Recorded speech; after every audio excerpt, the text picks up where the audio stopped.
الرجيم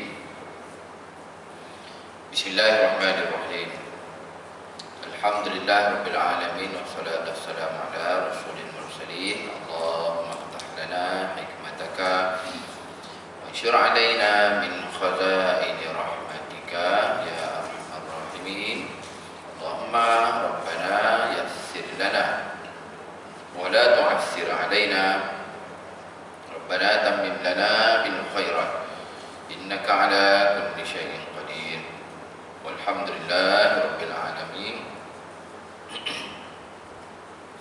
السلام عليكم ورحمة الله وبركاته. Alhamdulillah, ibu muslimat juga tetamu Allah Subhanahu wa taala, kita mulakan sama-sama alhamdulillah perhimpunan yang penuh barakah, majlis ilmu yang hakikatnya bersama-sama kita pada pagi ini malaikat-malaikat yang mulia. Kita mulakannya dengan lafaz kalimah yang suci alhamdulillah, dipanjatkan setinggi puji-pujian dan setinggi kesyukuran kehadrat Allah Subhanahu wa taala atas rezeki-rezeki, kurniaan dan nikmat Allah yang masih dipinjamkan kepada kita. Alhamdulillah.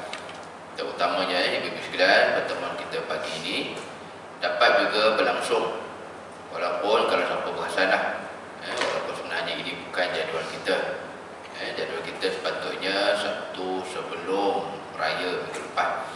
Di atas permintaan daripada pihak penganjur, kita ajakkan kuliah ke pagi ini. Alhamdulillah. Di mana kita doa sama-sama segala amalan, ibadah, masuk korban. Jangan lupa kalau siapa yang buat korban, tak ada masalah, korban dalam ke luar ke, tepi ke, tengah ke, atas ke. Korban tu yang paling penting, ikhlaskan niat. Benar-benar mudah-mudahan diterima Allah. Sebab amalan-amalan ditolak itu bukan benda yang mustahil. Kadang kita juga rasa syok lagi, rasa lega lah, seronok lah. Takut-takut di sisi Allah Ta'ala ditolak amalan-amalan tersebut. Niat billah. Terutama kalau korban, Allah sampai sebut dalam Quran. Saya rasa selalu dah dengar kan musim-musim korban ni. Allah rakamkan dalam ayat 26 surah Al-Ma'idah. Yang buat korban ditolak ni bukan orang biasa, anak Rasul, anak-anak Nabi Adam yang buat korban dua orang. Ini kata Allah, Bismillahirrahmanirrahim, iz qarraba qurbana, ketika mereka berdua melakukan korban. Tapi masalahnya yang diterima hanya satu, fatuqbila min ahadihima, salah seorangnya saja Allah Taala, walam yutaqabbal min al-akhar, dan Allah menolak korban yang seorang lagi. Didoakan sama-sama, mudah-mudahan segalanya lah. Kalau itu ada yang sampai berpuasa, ada yang sedekah, ada yang buat amalan dan sebagainya, korban kita pun mudah-mudahan diterima Allah SWT, diberikan pahala sebanyak-banyaknya insya-Allah. Kepada jemaah haji pun doakan mudah-mudahan mabrur hajinya, pulang dalam keadaan yang terbaik. Yang mengerjakan umrah pun, kalau siapa tak tahu, jemaah umrah kita ada yang dah berangkat semalam. Kerana Saudi takat menjak Covid ni, masya-Allah, Saudi memang kata terbuka betul. Kalau siapa ikut berita-berita, visa untuk mengerjakan umrah dah buka hari Khamis lepas. Hari Khamis lepas dah buka dah visa buat umrah. Dan sekarang ni kalau siapa berani pergi umrah dah boleh pergi sendiri dah. Kalau ibu-ibu sekalian ada anak-anak yang jenis kaki travel, istilahnya sekarang panggil backpacker. Backpacker maksudnya jenis pakai pergi je. Jadi sekarang umrah pun sama. Visa pun dah boleh apply online, dah lama dah pun. Cuma untuk umrah ni masya-Allah dah buka visa hari Khamis itu. Dan semalam, pagi semalam dah ada jemaah kita berangkat. Walaupun saya tak tahu macam mana di sana, sebab di sana masih ramai jemaah haji kan, orang Malaysia tak balik lagi. Tapi yang mengerjakan umrah ada yang berangkat dah. Jadi kalau siapa yang ada keberanian dan orang kata boleh nak explore lagi, sekarang ni bukan kata pergi umrah, Saudi pun kita boleh ramai sekarang ni. Saudi itu sekarang memang dia dah terbuka untuk pelancong-pelancong, bukan sekadar untuk mengerjakan umrah. Jadi mudah-mudahan baik jemaah haji, jemaah umrah ataupun kita yang tinggal ini, Allah terima segala amalan ibadah kita insya-Allah. Alhamdulillah, ibu-ibu muslimat yang dirahmati Allah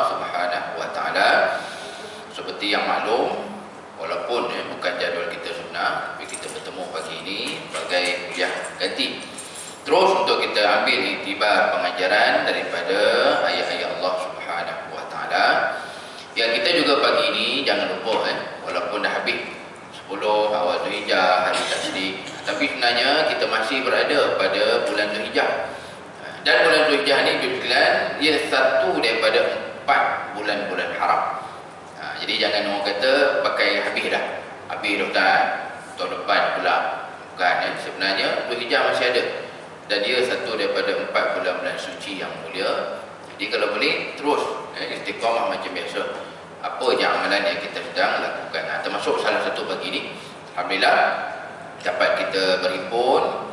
Walaupun tak tahulah ini mungkin belum hadir ke, ataupun ada bertembung program dan sebagainya, tak berapa ramai kita pagi ni. Tapi terus insya-Allah kita akan sambung apa yang sedang kita bincangkan, iaitu surah Al-Waqiah. Kalau tak salah tanda saya ni lah, kita berhenti pada pertemuan yang lalu sehingga ayat 73, muka surat 536. Baik, ayat 73 ni sebenarnya kalau ikut tajuk, kalau ikut perenggan-perenggan ini adalah ayat-ayat terakhir daripada perenggan ataupun tajuk keempat. Jadi kalau siapa catat, saya rasa saya ada sebut daripada awal dulu. Tajuk keempat ataupun topik ini, bukan keempat, kelima, dimulai daripada ayat 57. Ayat 57 hingga ayat 74, topiknya ataupun tajuknya berkaitan dengan tanda-tanda kebesaran Allah SWT, tentang penciptaannya, tentang segala apa yang ada di langit bumi. Ini tajuk kita sebenarnya, kita dah di hujung daripada ayat 57 sampai ayat 74. Di Bible sekarang boleh tengok balik terutama yang macam sama tu, antum tu. Itu Allah tanya kita tu, kita dah bincang tu. Pasal hujan, pasal tumbuhan, pasal api pun Allah tanya. Api yang membakar dan sebagainya. Dan ditutup di hujung tajuk ini, bab kelima ini, dengan puji-pujian yang dipanjatkan kepada Allah Subhanahu wa taala. Baik, jadi kita baca dulu ayatnya. Hujung bagi kita baca sampai habis surah. A'udzu billahi minasy syaithanir rajim. Bismillahirrahmanirrahim. Fasabbih bismi rabbikal azim. Fala uqsimu bimawaqi'in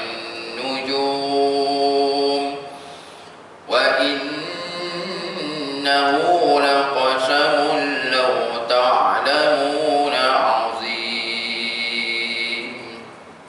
Sadaqallahul 'azim. Baik, terus kita lihat ayat pertama, iaitu ayat 74 yang bermaksud fasabbih. Maka pada fa itu maksud dia maka bertasbihlah. Dan Allah jawablah, apa caranya? Bismi rabbikal azim, dengan cara kamu menyebut nama Tuhanmu ataupun nama Allah Subhanahu wa taala yang Maha Agung. Al-Azim ni bukan besar. Lalu kan kita dengar perkataan besar macam azan, Allahu Akbar, takbir. Azim ni maksudnya agung, dia dalam bentuk kemuliaan. Fala uqsimu bimawaqi'in nujum, maka lalu benar-benarlah aku bersumpah dengan tempat beredarnya nujum. Nujum ni dalam bahasa Arab maksud dia bintang. Saya pun tak tahu bila dimelayukan, kan orang kaitkan dengan ahli tilik, kan bomoh lah sebagainya. Nujum ni dia punya singular satu dia najmi, najmun. Kalau ayat surah yang sebelum daripada Al-Waqiah ni ada ayat tu yang pertama wan najmi iza hawa. An-najmi satu bintang, banyak bintang, an-nujum. Jadi ayat ni maksudnya ada yang bersumpah dengan kehebatan kedudukan bintang-bintang. Wa innahu laqasamun law ta'lamun azim, dan sungguhnya ia adalah betul-betul benar-benar sumpah sekiranya kamu mengetahui betapa besarnya ia, betapa agungnya perkara tersebut. Baik, ibu-ibu sekalian, kalau kita tengok begitu je tak faham kan apa disumpahkan ni. Ini sebenarnya 75, 76 tu dah masuk tajuk baru. Jadi kita tengok kan sumpahnya pasal apa tu, sampai dikaitkan dengan bintang kan, padahal bintang ni Masya Allah dia lebih besar daripada matahari. Ikut kajian sekarang ni, matahari itu pun sebenarnya tak sebesar bintang-bintang yang ada. Jadi apa benda yang disumpahkan ni? Lepas kita sampaikan digunakan lafaz bintang-bintang. Itu nanti kita akan sebut. Kita bahaskan dulu bab yang sedang kita bincangkan, iaitu ayat 74 ni. Jadi sebab itu Quran kita ada bunga kat situ. Saya rasa semua sama tu Quran cetakan mana pun ada bunga kat 74 tu, memang dah habis dah. Dah habis tajuk. Dan orang kata bab dah habis. 75, 76 masuk bab baru. Baik, apa ayat terakhir ini ceritanya? Pengajian pertama ibu-ibu sekalian ditutup dengan tasbih ni, Allah ajar kita. Ini jadi akhlak pun. Untuk benda yang baik-baik berkaitan dengan ciptaan Allah, lafaz dia apa? Lafaz dia kita bertasbih, subhanallah. Untuk ciptaan Allah, benda-benda hebat, benda yang mengagumkan. Contoh kan, kalau ada yang dia bagi ni akan berumrah lagi, kan kita sebut tadi umrah dah buka balik dah. Maka sebutannya bila nampak Masjidil Haram ataupun Masjid Nabawi ke apa-apa lah, sebutannya sepatutnya adalah subhanallah. Jadi untuk pengajaran pertama ni sekalian, saya nak ulang sikit, lafaz-lafaz agama pun kalau boleh jangan tersalah lah. Kan, orang kata jadi malu lah kan, kita orang mengaji datang kuliah, lafaz-lafaz pun ada tersilap. Maka untuk benda baik yang mengagungkan, yang mengkagumkan, subhanallah. Dalam macam yang sama ibu sekalian, satu lagi lafaz boleh melibatkan benda terkejut juga. Tapi terkejut yang orang kata yang sebaliknya lah, yang tak elok ke, ataupun yang ngeri ke, yang menakutkan, ataupun apa-apa yang kita tak selesa. Selalu lafaz yang digunakan adalah tarjih, iaitu inna lillahi wa inna ilaihi raji'un. Selalunya inna lillahi itu berkaitan dengan benda-benda itulah, yang tak berapa okey, yang berkaitan dengan keburukan, musibah, insiden dan sebagainya. Termasuk benda yang tak elok yang berkaitan dengan maksiat juga. Contoh kan macam kes yang viral 2-3-4 hari ni berkaitan dengan orang Islam kan, tapi dia mengaku benda bukan, sampai dibuat benda tak elok dan sebagainya. Lafaznya inna lillahi wa inna ilaihi raji'un. Kemudian satu lagi lafaz yang selalu juga kita sebut, iaitu Masya Allah. Masya Allah ni pula ibu sekalian, ada beberapa ulama mengaitkannya dengan insya Allah. Jadi Masya Allah, insya Allah selalunya untuk apa-apa yang berkaitan dengan perbuatan kita lah, yang akan buat, yang akan dilaksanakan. Ataupun Masya Allah ni pun kadang ada yang samakan dengan yang pertama tadi, subhanallah tu. Kadang-kadang ada yang sebut Masya Allah juga. Tapi biasanya untuk benda yang pertama tadi kita sebutkanlah subhanallah.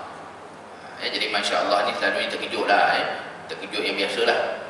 Masya Allah ni selalu bila ada apa-apa yang orang kata surprise dan sebagainya. Baik, jadi itu antara lafaz-lafaz yang sebaiknya kita tukar lah kan. Saya harapkan bukan orang sini, tapi boleh kata orang Melayu ni antara nak kata keistimewaan tu juga tak juga benda yang tak elok sebenarnya. Antara yang biasa berlaku kepada orang Melayu ialah melata kan. Jadi kalau boleh tukarlah. Kok memang kita senang terkejut ke, senang terperanjat ke, sebutlah benda yang elok, buang-buang. Terperanjat kita tu adalah pahala juga kan, daripada duk kejut segala yang kau tu, apa engkau lah, kucing kau lah, kita kau lah kan. Saya pun tak faham kenapa dia punya sebutan terkejut tu engkau je kan, kenapa tak aku kan. Itu pun pelik juga. Yang lagi saya tak faham, selama 5 tahun di Malaysia tak pernah tengok orang Arab melatah terkejut ni kan. Orang Arab tak ada jadi terperanjat berlebih-lebih macam Melayu ni lah.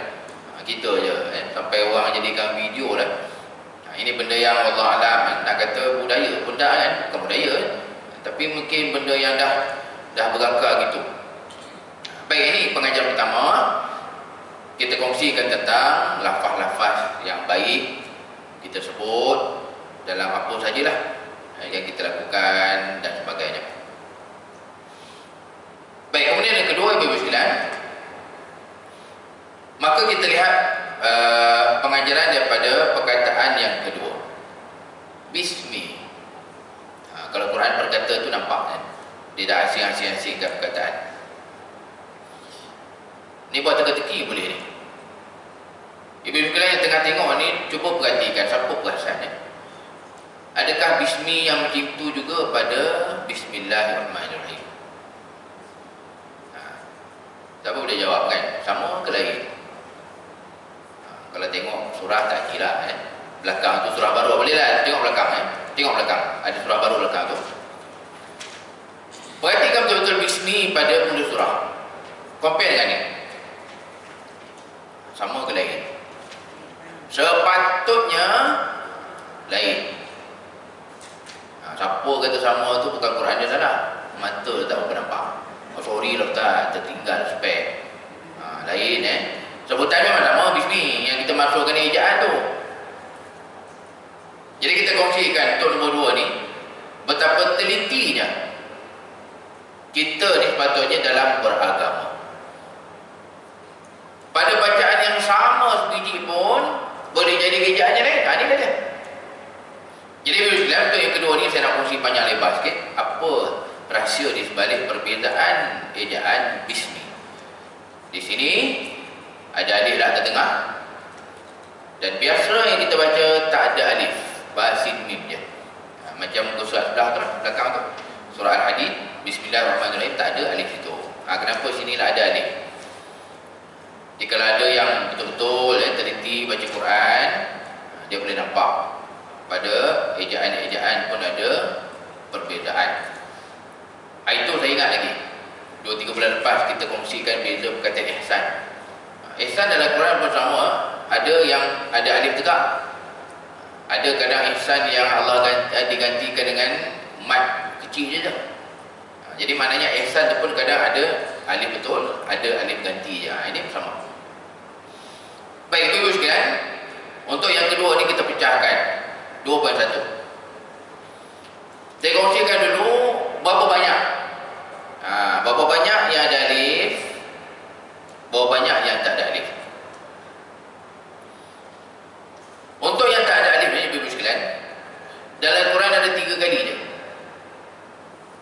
3 kali ni maksudnya selain daripada permulaan surah lah. Permulaan surah tak kira, Ustaz bukan ada ratus-ratus, Ustaz surah kan ada 114. Tak main yang awal surah tu kita tak masukkan. Maknanya betul-betul ayat Quran, betul-betul ayat Quran Bismi tapi tak ada alif, ada 3 kali. Termasuk antara yang paling popularnya Bismillah dalam kisah Nabi Sulaiman. Siapa pernah baca, pernah dengar Nabi Sulaiman hantar surat, Ratu Balqis jawab, ada kerajaan semut, itu cerita betul tu. Boleh tengok dalam surah An-Naml juzuk 19. Dalam itulah Nabi Sulaiman hantar surat, innahu min Sulaimana wa innahu bismillahirrahmanirrahim. Itu bismillah yang tak ada baris. Ada 3 kali dalam Quran selain daripada awal surah kita tak masuk. Baik, berapa kali pula bismillah yang ada alif? Macam ni lah yang kita tengah bincang. Bismillah yang ada alif sekurang-kurangnya ada 4 kali dalam Quran.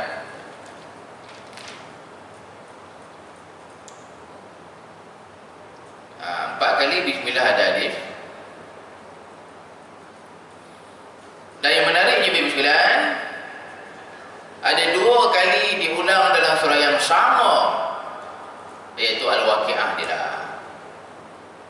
Siapa tengah buka Quran tolong tengok ujung Al-Waqi'ah. Buka sebelah kejap. Ayat terakhir sekali, cuba compare dengan ayat sekarang ni. Ayat akhir Al-Waqi'ah tu tengok dengan ayat kita ni sebiji. Fasabbih bismi rabbikal azim. Eja isminya pun sama, ada alif juga. Ini kalau anak-anak siapa yang hadir pagi ni anaknya Al-Quran, antara cabaran besar Al-Quran adalah persamaan ayat. Di ayat ni boleh kata ayat yang tak boleh hakim-hakim tanya dalam ujian hafalan. Kalau hakim tanya ujian hafalan ayat macam ni, memang orang kata tak kira kan. Dia tanya fasabbih bismi rabbikal azim, sila sambung. Pening dah baca. Yang mana satu ni, yang akhir ayat ke, yang akhir surah ke, yang ini ke. Jadi memang juri-juri takkan tanya soalan dalam ujian hafalan ayat sama kan. Dia akan jadi macam surah Rahman mana boleh tanya fa bi ayyi ala rabbikuma tukadziban, terus sambung. Mau mengamuk dah kan. Yang mana satu kan. Dan surah Rahman ada 30 kali lebih 30 kali fa bi ayyi ala rabbikuma tukadziban diulang. Baik, itu 2.1 kita kongsikan secara faktanya berapa kali bismi yang tak ada alif dan berapa kali bismi yang ada alif. Di pemikiran bukan saya kira ni. Kita ucap terima kasih kepada alim ulama yang dah tolong kira untuk kita, masya-Allah. Agak kita kan, saya yakin ada yang first time dengar pagi ni kan. Oi, tak pernah saya tahu dah Ustaz, bismillah tu bismi tu ada 2 je kan, tak pernah nampak dah pula. Bukan benda tak ada kan, kita tak perasan. Jadi masya-Allah telitinya alim ulama ni dia tolong kira untuk kira. Bukan dia tahu je, dia kira pula tu. Bawa banyak sekian-sekian, bawa banyak pula sekian-sekian. Jadi kita tinggal ambil je ilmu tu, insya-Allah. Baik, itu yang pertama untuk pengajaran kedua ni tentang perkataan bismi. 2.2 ibu sekalian, bila eja dia lain dalam baca agama, maksud dia pun mesti lain. Itu special di Quran. Kerana Allah tegaskan dalam firman-Nya, tak ada benda yang berlaku itu sia-sia. Dia ayat tahlil sebenarnya. Rabbana ma khalaqta hadza batila subhanaka faqina azabannar. Dalam surah Ali Imran. Jadi kalau tak ada yang sia-sia, ustaz apa beza ada alif tak ada alif ni? Ulama pun sama dah tolong kaji itu kita, alhamdulillah. Baik, jadi untuk 2.2 ni bila saya kongsikan dia punya perbezaan dia. Untuk bismi yang tak ada alif, jangan tengok terjemahan Kalau tengok terjemahan memang sama je. Memang bismi itu dengan nama lah maksud dia. Tapi fungsi dia. Untuk yang tak ada alif, fungsi dia, tujuan dia, bismi yang tak ada alif merujuk kepada ketundukan. Allah nak siapa yang baca tu dia dalam keadaan yang tunduk, patuh.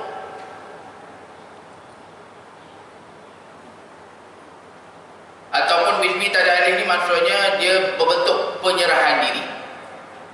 Yang membaca tu dia serahkan diri, dia tundukkan diri.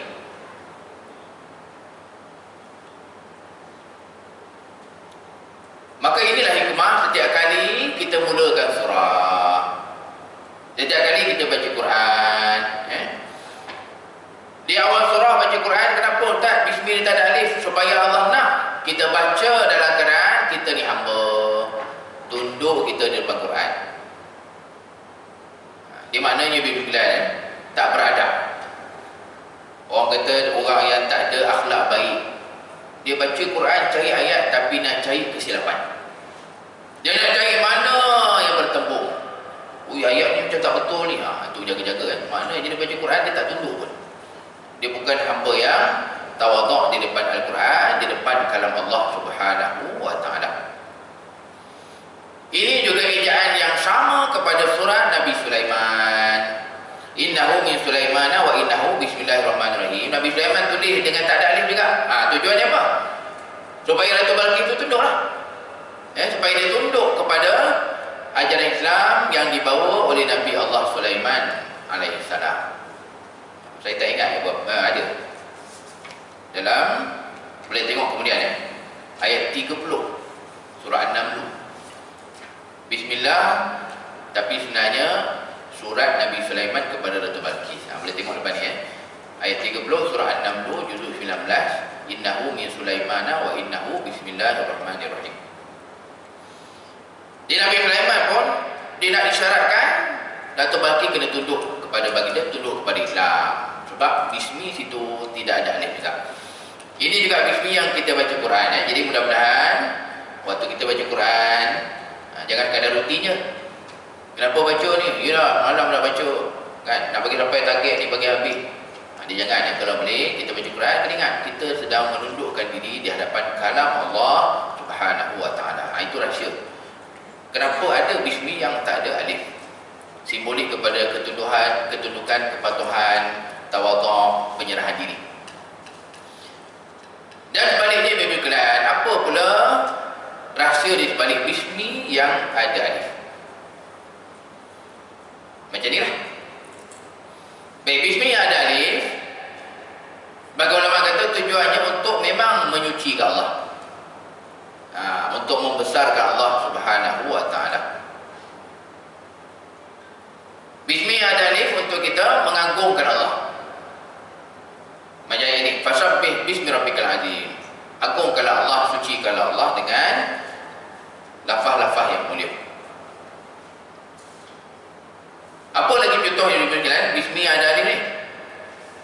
Tapi untuk menyucikan Allah. Satu contoh yang terkenal iaitu ayat pertama surah Iqra. Itu bahasa Melayu kita lah. Ataupun ayat pertama surah Al-Alaq. Ayat pertama surah Al-Alaq tu pun sama. Kalau siapa boleh silap, boleh tengok ni. Ayat pertama surah Al-Alaq tu pun bismi dia ada alif. Iqra bismi rabbikal ladzi khalaq. Cuba kita tengok persamaan ni kan. Di Baby Kelan buka buku surat 597. Cuba kita compare tu. Ejaan bismi ni sama ada alif. Lepas dia apa? Lepas dia Rabbika juga. Kan? Al-Waqi'ah lepas bismi Rabbika. Ayat pertama surah Iqra lepas bismi Rabbika juga. Saya yakin ramai hafal ni. Kalau tak hafal pun selalu baca kan. Cuma tak pernah compare. Jangan kata apa-apa. Saya pun sama. Pagi ni pun tahu. Kan? Mengaku je kan. Memang ilmu Allah tu luar. Itu je. Bila kita tak tadabbur, bila tak kaji, mana dah kita tahu kan ilmu Allah tu luas. Baik, ini antara hikmah. Jadi boleh kata tak apa yang hadir pagi ni, kalau rajin, catatlah dalam WhatsApp ke apa ke, sebarkan. Itu yang bagus, sebar kan. Kadang orang kita forward yang bukan-bukan kan. Besok kiamat lah, lusa kiamat lah, sudah sebarkan. Siapa tak sebar, tak kuat iman. Pulang kabut kita sebarkan. Jadi yang tak betul tu, dia tak bukan menyebarkan. Yang elok kita sebar ni isi kuliah yang kita hadir kan? Ataupun apa yang kita belajar itu disebarkan betulnya, bukan sebar benda bukan tu. Baik, ini hikmah kedua ataupun 2.2. Kenapa ada bismi tapi ada alif pula? Dia tujuan fungsi dia memang untuk menyucikan Allah. Sampai yang sama pun ayat dia. Ayat kita pagi ni Rabbika lepas dia. Ayat pertama surah Iqra pun sama, Rabbika juga lepas dia. Baik, alhamdulillah. Itu antara hikmah yang dapat kita kongsikan daripada lafaz bismi. Yang tadi kita sebut bila tak ada alif, maka fungsi dia untuk ketundukan, kepatuhan, penyerahan diri. Bila ada alif, fungsi dia untuk kita menyucikan Allah, membesarkan Allah Subhanahu wa taala. Alhamdulillah. Jadi kalau siapa yang rajin boleh sharekan info ni kepada mereka-mereka tahdir dalam grup dan sebagainya lah. Baik, ibu-ibu yang Allah Ta'ala, barulah kita tengok bahagian yang seterusnya, bahagian yang ketiga. Bahagian ketiga ni kita ambil terus. Rabbikal azim. Apa pula pengajaran daripada bahagian ini? Kita ambil intibarnya, Rabbikal azim ni merujuk kepada di mana kedudukan Allah Subhanahu wa taala. Jadi ibu sekalian, yang kita nak sucikan, yang kita nak tunduk ni adalah Tuhan yang Maha Agung. Dan memang layak untuk mendapat segala pujian, kehebatan, atau perkataan ta'asyuk pun ni. Ini antara salah faham yang biasa berlaku. Minta maaf saya sebut ramai orang kita yang ta'asyuk kepada makhluk. Dia punya kumpulan lah, Dia punya warna lah, faham kan warna apa, warna yang kena undi tu lah. Taksub betul, tak pernah salah lah kalau dia punya colour tu kan. Dia punya group tak pernah salah, dia punya ulama' dia tak pernah tersilap. Sedangkan sebenarnya taksub yang tak salah tak silap ni sepatutnya kita tuju kepada Allah kan? Allah ni bukan kata tak salah tak silap, anak pun tak ada. Itu kan surah Al-Ikhlas yang kita hafal kan. Allah sebut dalam firman-Nya lam yalid wa lam yulad. Allah tu tak ada ke atas, ke bawah pun tak ada. Kalau dalam faraid istilahnya waris ke atas. Waris ke atas ni maksudnya bapa, atuk, nenek apa semula. Waris ke bawah ni maksudnya anak, cucu, cicit. Allah tu langsung atas bawah pun tak ada. Yang macam itulah sepatutnya kita taksub. Tak ada silap. La kursi kan kita baca apa? La ta'khudhuhu sinatun wa la naum. Allah ni mengantuk pun tidak, jangan kata tidur. Itulah patutnya yang kita letakkan betul-betul pengabdian dan keagungan. Biar sampai taksub sungguh. Macam isu yang baru berlaku kan, kita jadi sentak dengan benda agama. Itu betul. Ini sentak dengan apa? Dengan kes dia punya orang tu kena kritik kan. Pimpinan dia kena kritik, kena ataupun kena komplain, orang ngamuk-ngamuk dia. Ini ketua saya takkan dia salah pula. Itu kesilapan kan. Patutnya yang kita kena betul-betul jaga keagungannya adalah agama kita ni. Islam tu, Allah tu sepatutnya, Nabi kita, bukan sesama makhluk pula. Baik, ini pengajaran ketiga. Jadi yang kita lihat, Allah tegaskan bahawasanya Tuhan yang kamu sembah itu adalah Tuhan yang Maha Agung, iaitu Allah Subhanahu Wa Taala. Jadi ayat Iqra tadi, ayat pertama surah Iqra tadi, Rabbikal ladzi khalaqa. Sama tu ada keagungan sebab apa? Ayat 1 surah Iqra tu Allah kata yang menciptakan. Mana ada lagi yang menciptakan melainkan Allah Subhanahu Wa Taala. Baik, alhamdulillah ibu-ibu muslimat mesti Allah. Selesai ayat pertama kita pagi ini, ayat 74, dan sekaligus kita dah selesaikan bab yang kelima ataupun tajuk yang kelima daripada awal surah Al-Waqiah, iaitu tentang kehebatan ciptaan Allah Ta'ala. Dia di hujungnya Allah tutup dengan tasbih, membesarkan Allah. Dia mudah-mudahan secara akhlaknya kita simpulkan, ambil iktibar di balik nikmat, kurniaan, benda-benda hebat. Pastikan kita tak terlupa untuk besarkan Allah Subhanahu Wa Taala. Hatta orang puji pun ada fungsi itu. Orang beriman ketika mereka dipuji, mereka pulangkan pujian kepada Allah. Jadi kena beza ibu-ibu sekalian, saya nak kongsikan satu benda yang kita keliru. Ada orang sampai beranggapan puji-puji dia tak boleh. Ustaz boleh ke puji-puji Ustaz? Kan dia jadi sombong pula kan, jadi kembang pula, ataupun orang kata jadi pula. Dia kata kena pastikan yang Islam benarkan itu adalah memuji. Boleh je, tak ada masalah. Yang tak boleh itu adalah pujian itu masuk hati. Itu tak boleh Dia ada orang Islam, pujian itu nak hala ke mana? Pujian itu dihalakan kepada Allah Subhanahu Wa Taala. Betul. Orang nak puji, biarkan dia. Boleh ada pahala pun. Tapi pujian yang diterima itu pulangkan kepada Allah. Itu yang kita baca semalam. Siapa yang baca amalkan Al-Kahfi tiap-tiap Jumaat, ujung-ujung tu jangan ambil Dzulkarnain tu dia punya cerita hebat tu je. Dia maju kat mana lah, tembok dia kat mana lah. Ambil juga bagaimana beliau memulangkan pujian kepada Allah. Ialah bila dah siapkan tembok tu, Masya Allah punya hebat sampai sekarang tak jumpa kan? Kat mana walaupun ada Google Map lah, ada satellite, tak jumpa.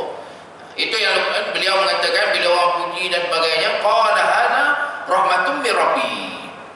Terang-terang untuk kena kata ini tak lain tak bukan sebenarnya rahmat daripada Allah saja, bukan kerana aku pun. Padahal logik kita kan nak cari mana tembok padu padat daripada besi. Tembok ada lah kan, banyak ni surau kita ni pun daripada tembok kan, dinding, tapi batu lah. Mana ada tembok daripada besi batu kan.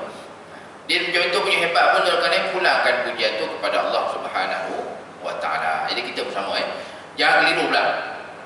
Yang ada pula yang beranggapan talih puji anak kan, kamu dah ni menyombong pula, kan jadi pula, tak nak belajar pula. Yang betul ni boleh saling memujilah sama kita, tapi pulangkan pujian tu kepada Allah SWT. Sama macam 62 juga, surah Bismillah kita kongsi tadi pun sama. Nabi Sulaiman bila jumpa semut, boleh faham pula cakap semut, dia pulangkan pujian tu kepada Allah SWT. Kita semua kalau jumpa kan tak pernah dengar apa, tak tahu pula suara semua ada suara kan. Nabi Sulaiman dia faham tu. Saya pun tak nak dengar macam mana suara semua kan. Nabi Sulaiman boleh faham, tapi masya-Allah dia puji. Dia pulangkan pujian itu kepada Allah. Baik. Alhamdulillah, kemudian kita masuk kepada fasal yang berikutnya, bab terakhir dah sebenarnya. Bukan bab terakhir, minta maaf, bab yang ke-6. Surahnya ada 7 bab. Cuma bab ni pendek. Bab ke-6 ni ada 6 ayat, iaitu ayat 75 sehingga ayat 80. Pendek pun, walau saya pun tak tahu sempat tak kita habis. Kata tak habis kot pagi ni. Kita tengok mana sempat Ayat 75 hingga ayat 80, bab yang baru, bab ke-6. Ceritanya apa? Tajuk dia ataupun isu dia, Allah bersumpah dengan kehebatan bintang-bintang. Tak ada apa? Apa yang Allah sumpah ni? Allah bersumpah terhadap kehebatan Al-Quran. Ibu-ibulan, bintang yang hebat-hebat tu, rupanya bahkan tak sehebat kalam Allah Subhanahu wa ta'ala. Ni yang ada depan kita ni. Kalau nanti kita faham ayat-ayat tu, ia sebenarnya menggambarkan lebih besar Al-Quran ni. Lebih hebat Al-Quran ni daripada bintang-bintang di langit. Sebab Allah sampai sebutkan bintang untuk menyebutkan kemuliaan Al-Quran. Jadi tajuk kita, Allah bersumpah dengan bintang-bintang tentang kebesaran Al-Quran. Ayatnya 6, 75 sampai ayat 80. Jadi untuk 2 ayat pertama yang kita dah tengok ni, kita terus kalikan Saya tak bahagikanlah. Sebab dua-dua ayat pertama ni memang cerita tentang benda yang sama, iaitu Allah bersumpah dengan kedudukan bintang. Baik, untuk dua-dua ayat pertama ni kita tengok beberapa pengajaran. Yang pertama, perkataan uqsimu. Uqsimu tu kita tengok jadikan pengajaran pertama.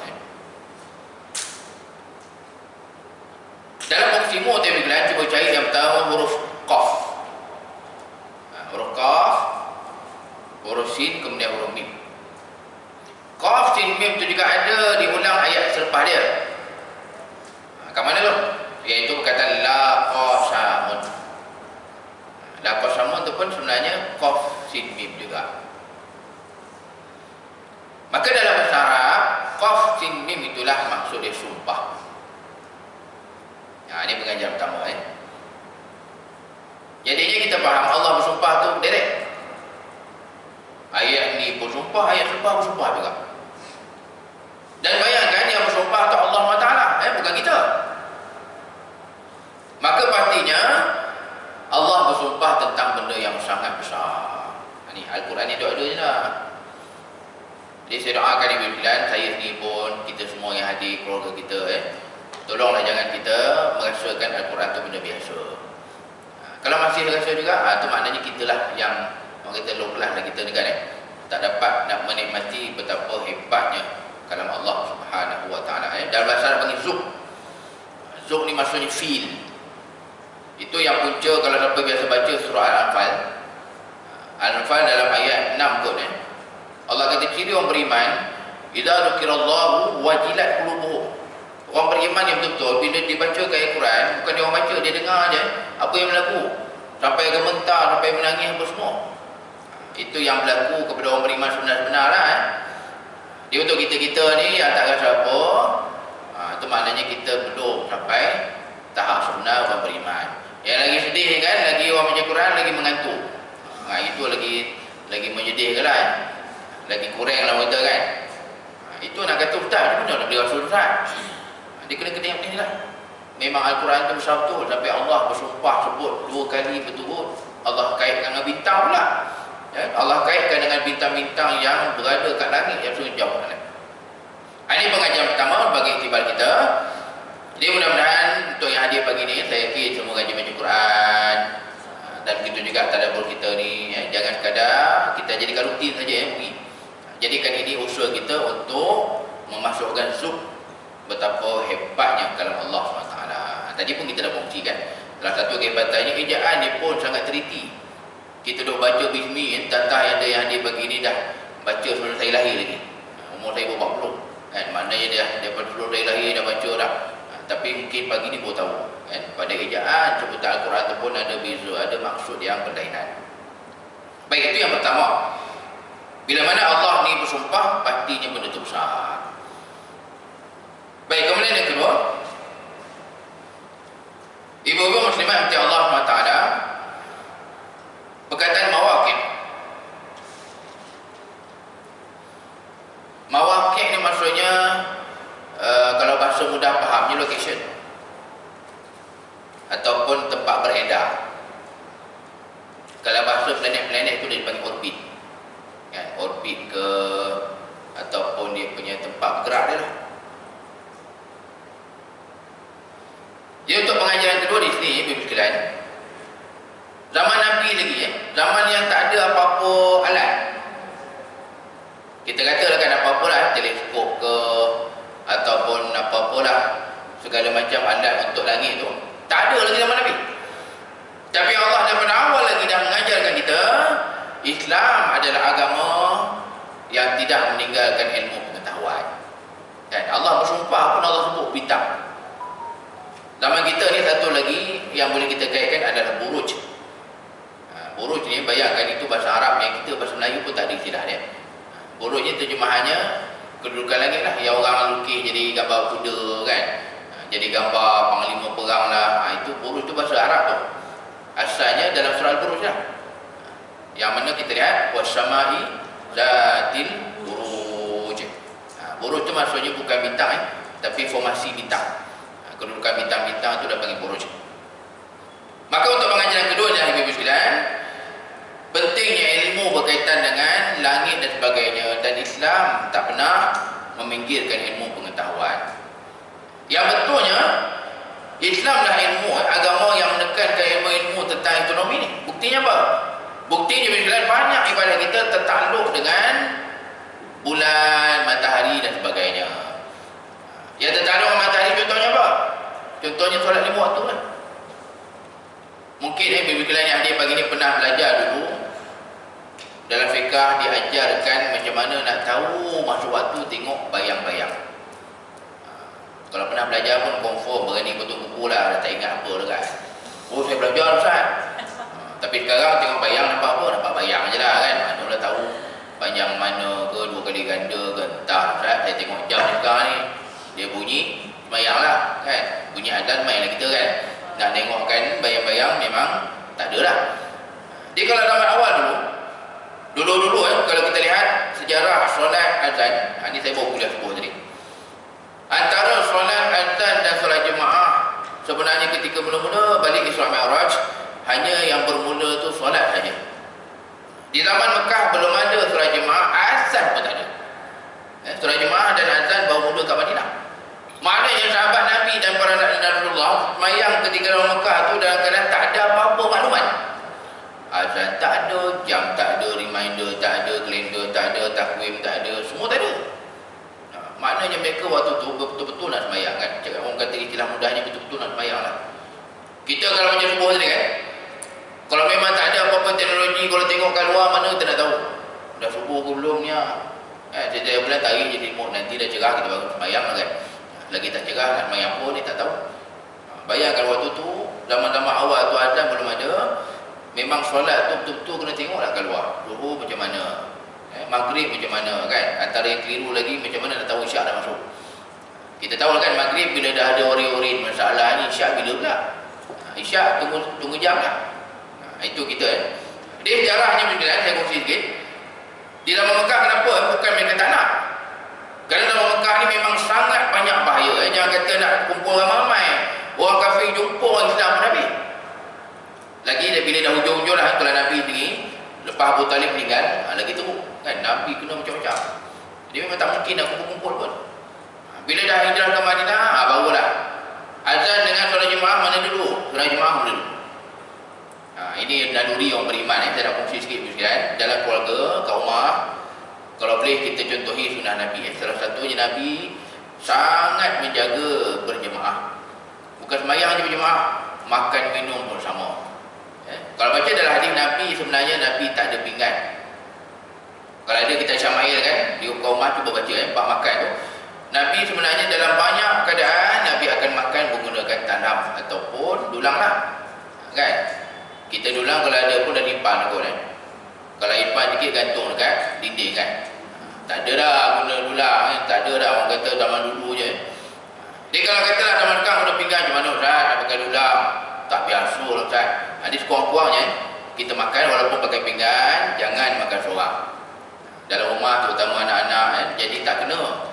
Jadi orang kata keluarga yang sedih lah semua ada kat rumah, anak ada, bini ada, suami ada, tapi makan semua tu lain. Ini bukan akhlak yang betul kan. Sebab dalam Islam Nabi mengajarkan kepada kita semua benda kalau boleh biar bersama-sama. Makan pun sama-sama. Dia macam itulah mula sembahyang Jumaat.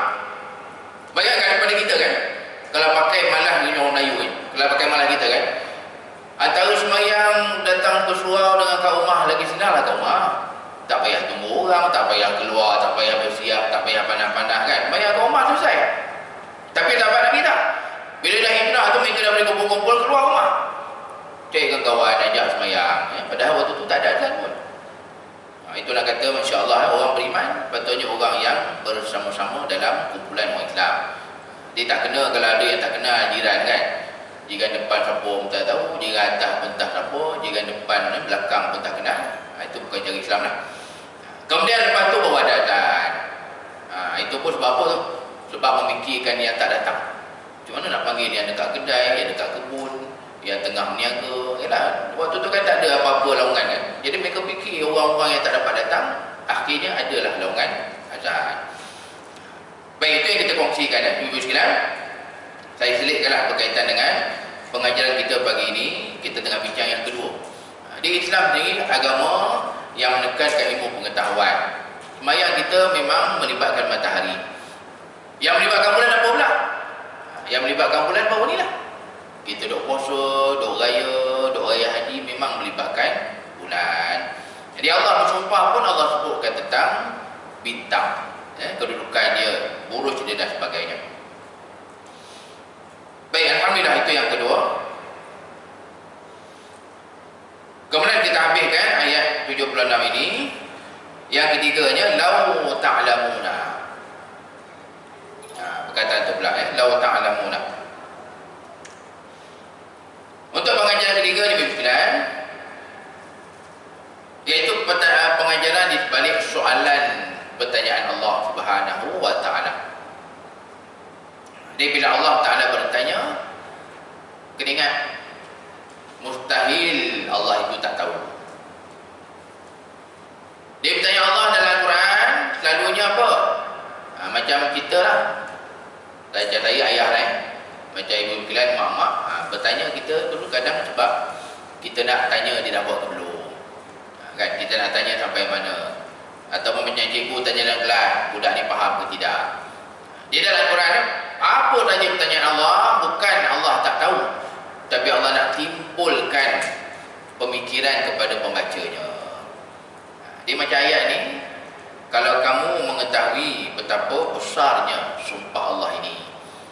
Jadi maknanya soalan itu kita kajilah, untuk kita faham betul betapa mulianya Al-Quran itu, yang disumpah Allah sampai kait dengan bintang pula. Ini pengajaran ketiga Jadi kalau nanti mana-mana Al-Quran yang baca ni ke, tadabbur ni ke, apa je soalan daripada Allah, mustahil waliyadzubillah Allah tu tak tahu. Bukan kerana Allah tak tahu, tapi kerana untuk kita memikirkannya. Kalau dalam surah Al-Azim juzuk 30 tu antara yang banyak soalan surah Al-Ghasyiyah. Surah Al-Ghasyiyah tu Nabi Allah tanya betul. Afala yanzuruna ila al-ibili kaifa khuliqat? Kamu pernah fikir tak macam mana unta tu diciptakan? Kan jadi kalau kita lihat memang unta tu hebat kan? Dia boleh tak minum berbulan-bulan. Kita mana boleh kan? Kita bukan punya unta. Jadi maknanya soalan Allah di mana-mana pun dalam Al-Quran untuk kita fikirkan di sebaliknya, kehebatannya, kebesarannya. Baik, itu tiga daripada apa yang dapat kita kongsikan gabungan ayat 75 dan 76 surah Al-Waqiah ni. Kemudian sikit lagi, bila ada masa lagi, kita masuk ayat seterusnya. Inilah dia apa yang Allah sumpah kata. Tapi Allah kait dengan bintang. Tapi Allah sebut 2 kali. Qasam tu, perkataan qasam tu 2 kali Allah sebut. Inilah rupanya Allah bersumpah terhadap kehebatan Al-Quran.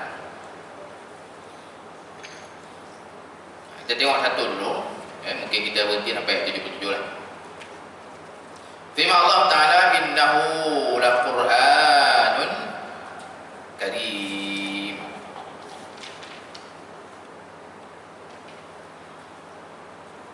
Sesungguhnya ia, yang disumpahkan Allah tu, sesungguhnya ia benar-benar Al-Quran yang mulia. La di depan tu sama macam la tadi, la qasamun. Tadi la qasamun, ini la Quran. Lam di sini tujuannya untuk penegasan. Bahasa Arab panggil taukid. Jadi kalau kita baca Quran, cara Allah menegahkan ni banyak cara. Antara yang paling nampak kali, Allah menegahkan satu dengan mengulang-ulang. Itu macam kita juga kan. Sampai anak tu pening lah kan. Mak ni semalam cakap, ini cakap lagi, kan petang macam cakap lagi. Kan? Anak tu sampai dah boleh agak lah kan. Jadi mengulang-ulang tu kita nak bagi tahu benda tu penting. Macam itulah Quran pun ada. Ar-Rahman sampai 30 kali lebih diulang. Fa bi ayyi ala rabbikum tukadziban. Satu lagi surah yang banyak pula pengulangan, iaitu surah terakhir judul 29, surah Al-Mursalat. Al-Mursalat sama ada satu ayat yang diulang, tapi itu belah-belah kali je lah. Wailun yaumaidin lil mukazzibin. Surah ni sebelum surah An-Naba, sebelum judul 30 lah. Di surah last kali judul 29 pun sama, cuma Allah ulang belah-belah kali. Wailun yaumaidin lil mukazzibin. Itu penegasan dengan cara ulang. Yang kita tengok ni, Allah menegaskan dengan cara apa? Dengan cara dia letakkan lam di hadapannya. Lam tu balik atas pula. Kalau tadi la qasamun, yang ni pula la Quran. Ini jadi pengajaran pertama. Untuk ayat 77 ni, Allah menegaskan lagi, tak cukup dengan sumpah sampai 2 kali tadi. Allah tegaskan lagi Al-Quran ni besar hebat dengan adanya lam di hadapannya. Ini terus kita jadikan pengajaran pertama. Pengajaran pertama bagi ayat 77 ni, Allah bersumpah dengan cara ada lam di hadapannya.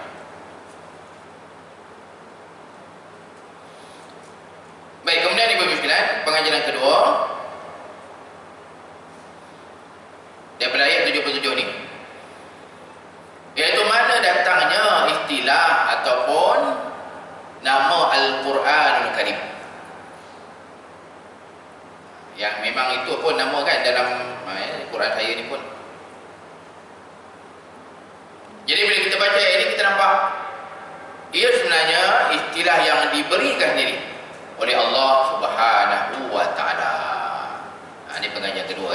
Jadi Al-Quranul Karim bukan istilah yang diadakan kemudian.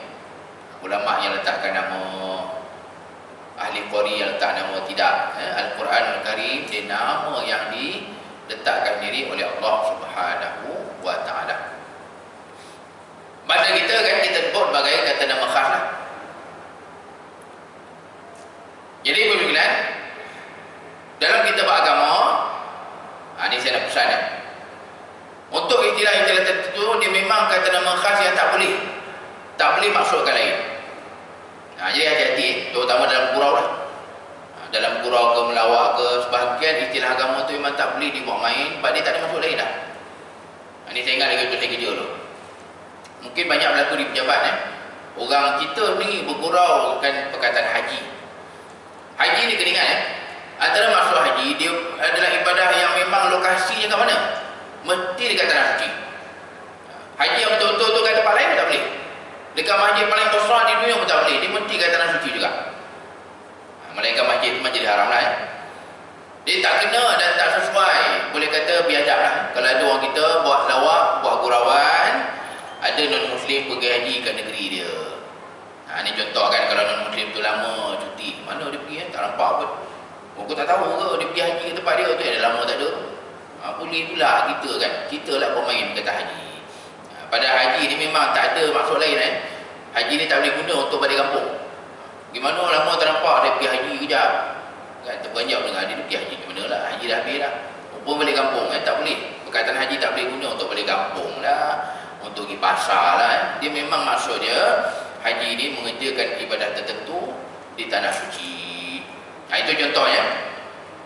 Maka bahagian istilah-istilah syariat, jangan kita pula yang mempermainkan. Yang kadang sedih itu orang Islam yang buat kan. Macam kes yang baru ni lah. Non-Muslim orang kata jadi tukang sorak je kat bawah. Yang dia buat tu orang Islam. Siap buka baju, buka aurat semua, mengaku hafal itu, hafal inilah. Yang akhirnya non-Muslim kan dia pakai bagi sokongan je lah. Dah ada orang terus buat kerja tu. Ini benda yang sangat sedih lah. Bila kita lihat akhirnya tidak dimuliakan agama itu oleh orang Islam sendiri. Dia untuk pengajaran kedua ni, maka kita nampak kita punyalah istilah Al-Quran Al-Karim, istilah yang diajarkan, disebutkan diri oleh Allah Subhanahu wa Ta'ala. Maka kita ambil iktibarnya, terutamanya nanti kalau ada sesiapa yang akan baca Quran, akan tadarus ke, baca sendiri ke, kena ingat bukan kadar dalam dia hebat. Allah sampai sumpah-sumpah banyak kali ni, dia punya nama ni, dia punya tajuk pun betul-betul diambil daripada Al-Quran ni. Al-Quran Al-Karim, nama yang asalnya diajarkan diri oleh Allah Subhanahu wa Ta'ala. Di Ibu sekalian, alhamdulillah, itulah yang dapat kita kongsikan pagi ini, iaitu kita dapat habiskan tadi bab yang ke-6.